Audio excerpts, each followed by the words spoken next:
প্রিয় শিক্ষার্থীবৃন্দ, সকলকে শুভেচ্ছা ও অভিনন্দন। আজকে আমাদের পড়ার টপিক হচ্ছে 3.1 সংখ্যা পদ্ধতির ধারণা। তো সংখ্যা পদ্ধতিটা মূলত কি? তো সংখ্যা পদ্ধতি বা নাম্বার সিস্টেম কাকে বলে? তাহলে বিভিন্ন সাংকেতিক চিহ্ন বা অঙ্ক ডিজিট ব্যবহার করে সংখ্যা লেখা ও প্রকাশ করার পদ্ধতিকে সংখ্যা পদ্ধতি বা নাম্বার সিস্টেম বলা হয়। তো আমরা জানি সংখ্যা পদ্ধতি দুই প্রকার, যথা পজিশনাল নাম্বার সিস্টেম ও নন পজিশনাল নাম্বার সিস্টেম। তো পজিশনাল নাম্বার সিস্টেমটা কি? যে সংখ্যা পদ্ধতিতে সংখ্যাকে শুধুমাত্র সংখ্যার নিজস্ব মানের ভিত্তিতে প্রকাশ করা হয় তাকে নন পজিশনাল সংখ্যা পদ্ধতি বলে। এখানে দেখো, যেমন রোমান সংখ্যায় আমরা 1কে প্রকাশ করি এই সাংকেতিক চিহ্ন দিয়ে, 2কে প্রকাশ করি এই সাংকেতিক চিহ্ন দিয়ে, 3কে প্রকাশ করি এই সাংকেতিক চিহ্ন দিয়ে। তো এখানে তুমি এই 2কে তুমি সংখ্যার যে কোনো জায়গায় বসাইলে এটার মান চেঞ্জ হবে না, এটার মান 2 থাকবে। যেমন এখানে দেখো 27 রোমান সংখ্যা, এটা হলো 27 রোমান সংখ্যা XXVII। তো এই ভি এর মান 5, এই ভি রে তুমি যে কোনো জায়গায় বসাইলে এই ভি এর মান 5ই থাকবে। তো এটা হলো নন পজিশনাল সংখ্যা পদ্ধতি। তো পজিশনাল সংখ্যা পদ্ধতিটা কি?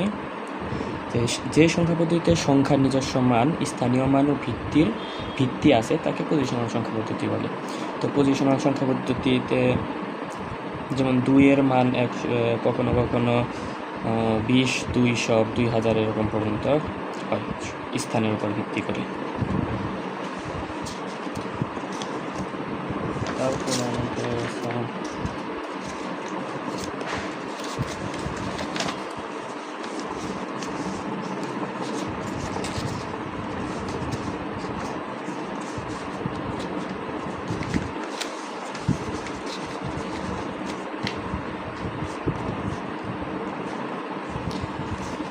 পজিশনাল নাম্বার সিস্টেম আবার 4 প্রকার, যথা বাইনারি সংখ্যা পদ্ধতি, অক্টাল সংখ্যা পদ্ধতি,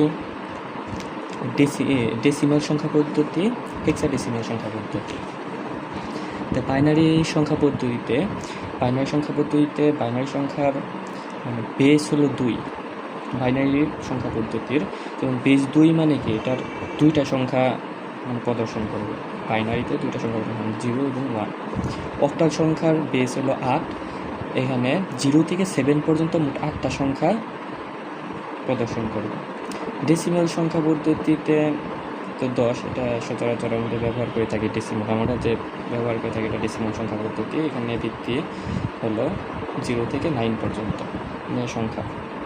হেক্সাডেসিমাল সংখ্যা পদ্ধতি, এটার বেস হলো 16, মানে এখানে 0 থেকে 9 পর্যন্ত এবং ABCDEF এগুলো ব্যবহার হয়। এর মান হলো 10, মানে 9 পরে 10 ব্যবহার না করে ব্যবহার করছে, মানে এর মান হলো 10, বির মান হলো 11, সির মান 12, ডির মান 13, ইর মান 14, এর মান 15।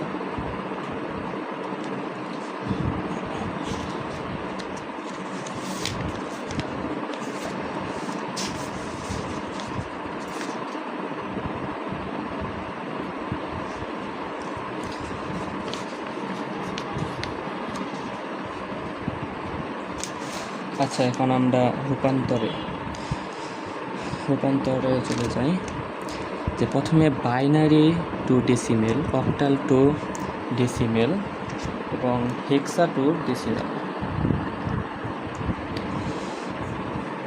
Hexadecimal to decimal. এখানে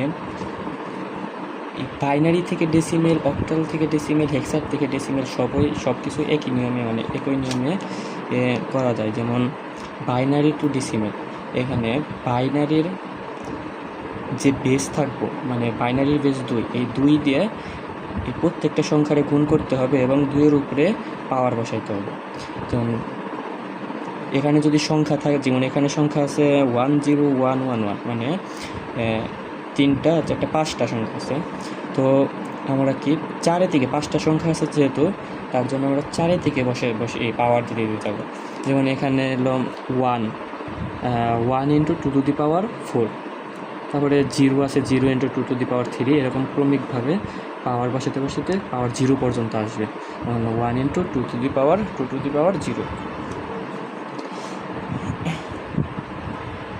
এখানে একটা জিনিস মনে রাখবা যে এই জায়গায় যে সংখ্যাটা বেস থাকবো ওই বেস দিয়ে মানে এই পুরো সংখ্যাটারে এই বেস দিয়ে গুণ দিতে হবে এবং বেজের উপরে এই পাওয়ার দিতে হবে। বেজের উপরে পাওয়ার দিবে হলো যে কয়টা সংখ্যা থাকবো ওই কয়টা সংখ্যার ওই সংখ্যা থেকে 1 কমিয়ে যাওয়াবো ওটা। যেমন 5টা সংখ্যা আছে, এখানে 4, এবং বেসের উপরে 4, পাওয়ার 4।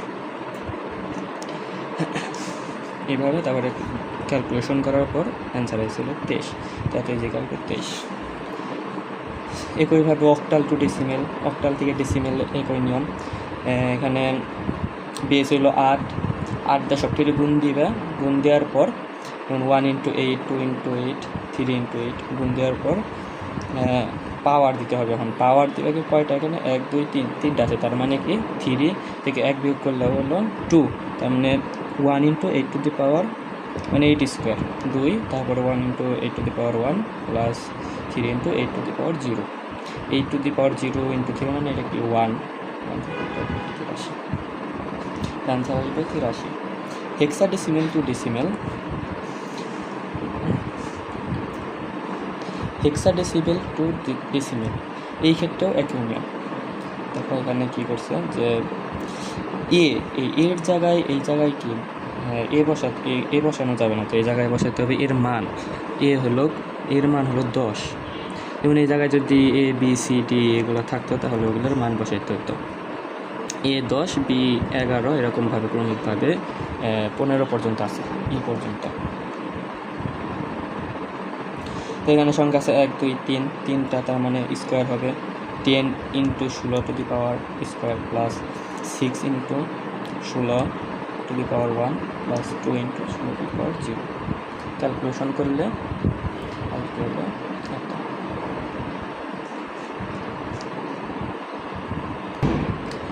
আচ্ছা, এখন তারপরের topic decimal to binary, decimal to octal, decimal to hexa. এর আগে ছিল binary to decimal, octal to decimal, hexadecimal to decimal. এবার হলো উল্টা, decimal to binary, decimal to octal, decimal to hexa. এই ক্ষেত্রে একটি নিয়ম ফলো করবা সবসময়, যে এখানে ডেসিমেল টু বাইনারি হচ্ছে, ডেসিমেল থেকে বাইনারিতে নিতে হলে, মানে ডেসিমেল থেকে যে কোনো সংখ্যায় নিতে বললে যে বেস থাকবো ওই বেস দিয়ে ভাগ দিতে হবে। কী বলছি, যে বেস থাকবো ওই বেস দিয়ে ভাগ দিতে হবে। যেমন ডেসিমেল থেকে আমার নিতে বলছে বাইনারিতে নিতে বলছে, তাহলে কি 2, এই বাইনারির বেস কত 2, এই 2 দিয়ে এই ডেসিমেলের এই সংখ্যাটিতে ভাগ দিতে হবে। প্রথমে ডেসিমেলে এখানে এলো প্রথমে পূর্ণ সংখ্যার মানে ক্যালকুলেশন আগে করতে হবে। পূর্ণ সংখ্যার ক্যালকুলেশন আগে করার পর তারপরে ভগ্নাংশে ধরতে হবে। তো পূর্ণ সংখ্যার ক্যালকুলেশন করলে কি হবে, যে 98টা 2টা ভাগ করলে হবে 49। এখন আবার এই জায়গায় আবার কী বসাইতে হবে, যে ভাগ শেষ। এই ভাগ শেষটা আমাদের হলো এই বাইনারি, ভাগ শেষটা হবে আমাদের বাইনারি। এখানে ভাগ শেষ থাকে কত 0, তার মানে কি 0 এখানে থাকবে, 0 দিতে হবে। তারপরে 49কে আবার 2টা ভাগ দিলে ভাগ শেষ আসে 1। এরকমভাবে ভাগ দিতে দিতে ভাগ শেষ আসার পর তারপর শেষে দেখো যে 3 রে 2টা ভাগ দিলে আসে 1, নিল 0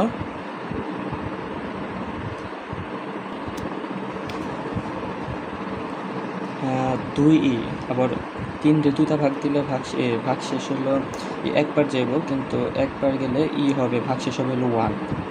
যেমন 2তে আবার একটা ভাগ দিলে 0, ভাগ শেষ। এটাই তো বসাতে হবে। এই ক্ষেত্রে উপর থেকে মানে এই বিটগুলো নিতে হবে নিচ থেকে উপর দিকে, নিচ থেকে উপর দিকে যেতে হবে।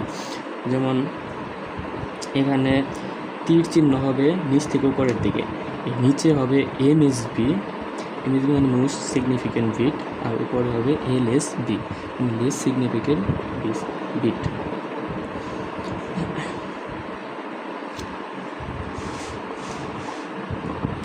তারপরে কি দশমিকের সংখ্যাটা করতে হবে। দশমিকের সংখ্যা করার ক্ষেত্রে কী করতে হবে, যে দশমিকের যে পরের সংখ্যাটা, যেমন এই জায়গায় আছে হলো 0.97 আছে, 97কে কী করতে হবে, বেশ 2 দিয়ে এখন গুণ দিতে হবে।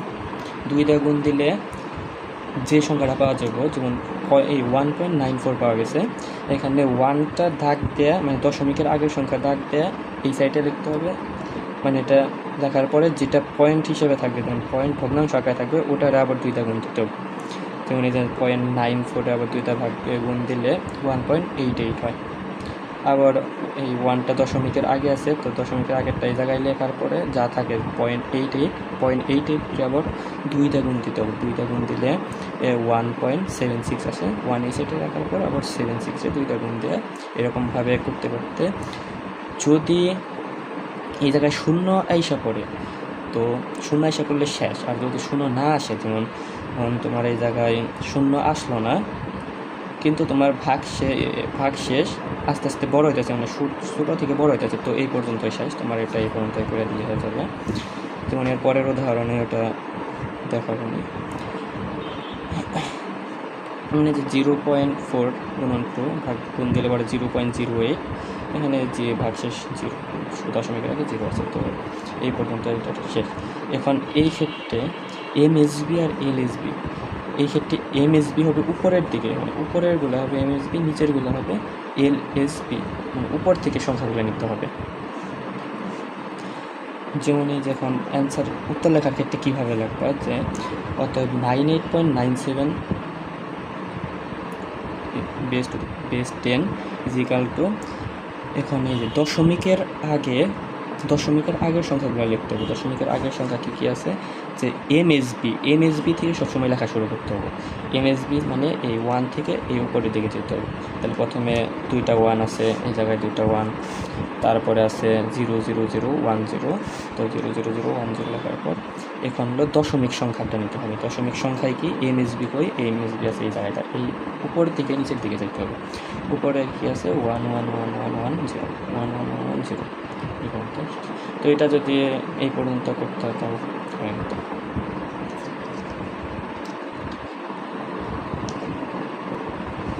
তো এখন আমাদের ডেসিমেল টু অক্টাল একই নিয়ম।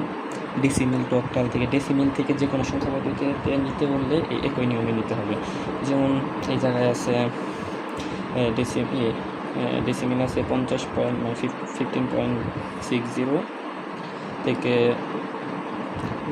অক্টাল নিতে হবে। এখন অক্টাল নিতে গেলে কী করতে হবে, এই যে এই বেস দিয়ে এই 50 দশমিকের ভগ্নাংশের আগের সংখ্যা, দশমিকের পূর্বের সংখ্যাগুলোকে ভাগ দিতে হবে। তাহলে ভাগ দিলে কী পাওয়া যায়, যে 50 8 ভাগ দিলে হলো 6, আর ভাগশেষ থাকে 2। তারপরে আবার 6 8 ভাগ দিলে যায় না, তো 0 6, ভাগশেষটা এই দিকে আসে, মানে ভাগশেষ এটা হবে। এখন এমএসবি আগের মতো এটা নিচ থেকে উপরের দিকে।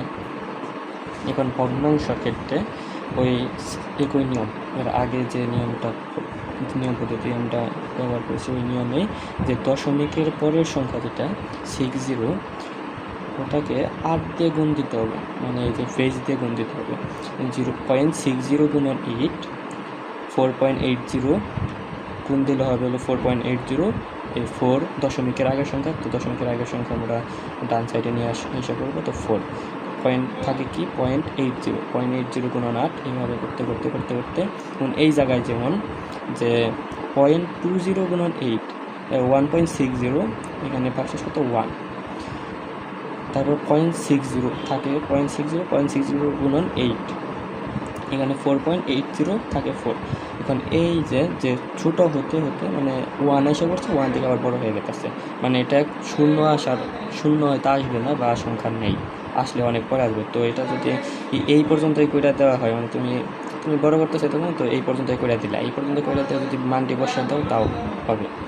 তো তুমি এই পর্যন্ত করার পরে যদি একটা করা তাহলে ভালো। যেমন এই যে অ্যান্সারের মধ্যে 50.60.10 62.463146, এখানে তুমি এই পর্যন্ত করে দিলে হয়ে যেত। এখানে এমএসবি হলো এটা, এলএসবি হলো এটা, মানে উপর থেকে নিচে নিতে হবে, আর ভগ্নাংশটি হলো উপর থেকে নিচে, আর পূর্ণ সংখ্যাটি হলো নিচ থেকে। তো ডেসিমেল টু হেক্সাডেসিমেল একই নিয়ম। ডেসিমেল টু হেক্সাডেসিমেলের ক্ষেত্রে কি ডেসিমেল টু ডেসিমেলের ক্ষেত্রে একই নিয়ম, যেমন এই জায়গায় একটু চিহ্ন আছে, যেমন 95 16তে ভাগ দিলে অবশেষ হলে 5 ভাগ কি 5 বার ভাগ যায়, অবশেষ থাকে 15। তো 15-র এফ দ্বারা প্রকাশ করা যায়। তুমি এখানে এফ লিখতে পারো, না লিখতে পারো, এফ লিখলেই ভালো হয়। তাহলে 5টা আবার 16 দিয়ে ভাগ দিলে 5। তো এমএসবি, এলএসডি আর হলো এমএসবি। এখন বাইনারির ক্ষেত্রে সবসময় এমএসডি আর এলএসডি, তো বাইনারির ক্ষেত্রে দিবা হলো এমএসবি, মানে মোস্ট সিগনিফিকেন্ট বিট। আর হলো ডেসিমেল, অক্টাল, হেক্সাডেসিমেল এগুলোর ক্ষেত্রে হবে এমএসডি। এই জিনিসটা একটু মনে রাখো, মানে এগুলো সবাই ভুল করে যে এমএসবি দেয় করে শুধু, কিন্তু অক্টাল বাইনারির ক্ষেত্রে হলো এমএসবি, মানে এমএসডি হলো মোস্ট সিগনিফিকেন্ট ডিজিট, আর এটা হলো বিট।